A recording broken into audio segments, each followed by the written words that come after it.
E che è successo, Luigi Bellini? Una giornata finale di grandi salti di qua e di là, perché per un momento la Roma era addirittura in Champions League, il Venezia che stava facendo il colpaccio. Poi alla fine la Juventus si dice sfanga, abbiamo imparato. Grazie per tutto il vostro supporto, è per questo che anche in nottata per voi vi faccio uscire, mi devo fermare. Quando sto nell'esterna so che mi devo fermare perché sennò vi viene il mal di mare. Video brevissimo semplicemente per commentare i verdetti finali e perché non mi sento in colpa se per un giorno intero non faccio video. Oggi lo sapete, tenevo da lavorare, cioè ieri tenevo da lavorare, ero in esterna, ma questo interessa a pochi. La Juve riesce a farcela e vanno avanti in qualche modo.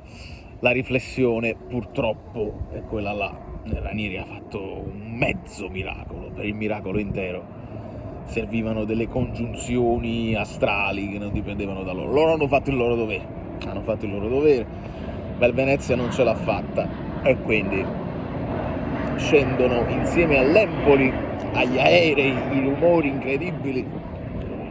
Dove sta? Non so io, non fa niente. L'Empoli pure, poi alla fine perde col Verona. Però la storia di questa giornata è la Fiorentina che riesce a vincere nel finale e la Lazio che perde con Lecce. E onestamente lì c'è da fare una riflessione importante, perché la Lazio non aveva cominciato male, avevano fatto anche un campionato iniziale interessante.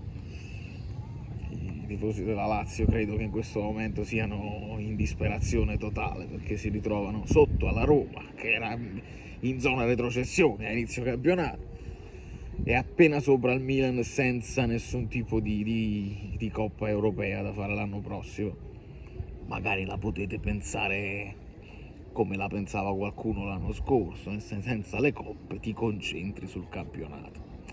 E lo vedremo anche perché sarà interessante il valzer delle panchine, il valzer Mazzarri delle panchine, che ne sapremo di più penso a breve, perché si deve sistemare tutto. Lo so che si sta parlando assai di mercato, ci sono notizie importanti anche per quanto riguarda il Napoli. Moretto sta, quindi Fabrizio Romano, ci stanno facendo sapere su De Bruyne varie cose, anche Jonathan David, si è parlato anche di Ismaili.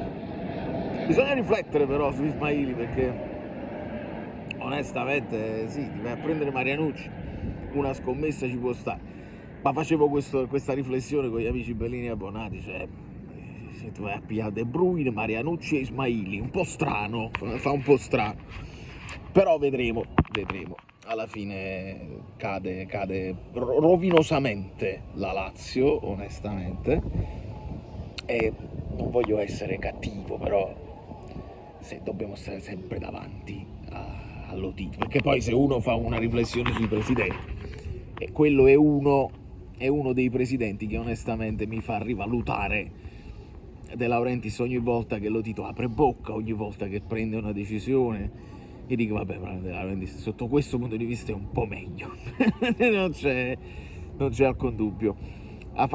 Stanno uscendo un sacco di video di vari momenti della festa, insomma ci stiamo divertendo a condividerli sui vari mini social, e alcune piccole cose, immagini incredibili. C'è l'immagine della Coppa, l'abbiamo visto tutti, no? De Laurentiis si era dimenticato che c'era anche Di Lorenzo che doveva uscire, il capitano esce alla fine proprio per quello, perché passa un aereo al secondo, proprio perché il capitano viene chiamato all'ultimo, gli si dà la Coppa e lui la deve alzare come da tradizione. De Laurentiis non la mollava, Di Lorenzo gliel'ha dovuta proprio strappare di mano. La alzo io, Presidente, con tutto il rispetto dovuto alle autorità, ma la alza il capitano ed è giusto che sia così. Mentre in quel momento ho visto Conte si fa da parte. Questa è un'altra è un'altra immagine secondo me anche significativa, perché in quel momento, e Conte l'ha detto per tutta la stagione, dare i meriti ai ragazzi che hanno fatto quello che hanno dovuto fare, che hanno potuto fare e un po' oltre forse quello che potevano fare. Quindi Napoli, Inter, Atalanta che cade con il Parma, anche lì per un momento c'è stato il Parma in grande rischio, in grande difficoltà, e poi si sono ripresi. E poi sono successe tutta una serie di altre cose, per esempio l'Udinese che poi è così in vantaggio e la Fiorentina che la riprende. Veramente c'è stato un salto continuo, un assalto continuo di posizioni, ma se il Bologna, la Coppa Italia è importante, vedete, la Coppa Italia è importante perché il Bologna scivola, ma aveva già messo in sicurezza l'approdo all'Europa League. È importante. Quindi molto male il Milan, molto male la Lazio, la Juventus in qualche modo. Non dico che la sistema la stagione, però sapete quanto è importante anche a livello economico entrare nella Champions League, e vediamo, la riflessione è quella. Io sono convintissimo che Conte abbia nella sua testa, dicevo, ho fatto delle cose a livello di campionato che il vincente, il vincitore seriale che lui è, e adesso secondo me nella sua testa c'è l'idea di giocarsela una Champions League, perché lui sa, sì, lo dice sono, per vincere una coppa servono un po' anche di fortuna, i sorteggi, le cose che ti capitano. Secondo me Conte vuole provare ad aggredire una coppa importante, però deve cambiare anche il suo approccio alle coppe.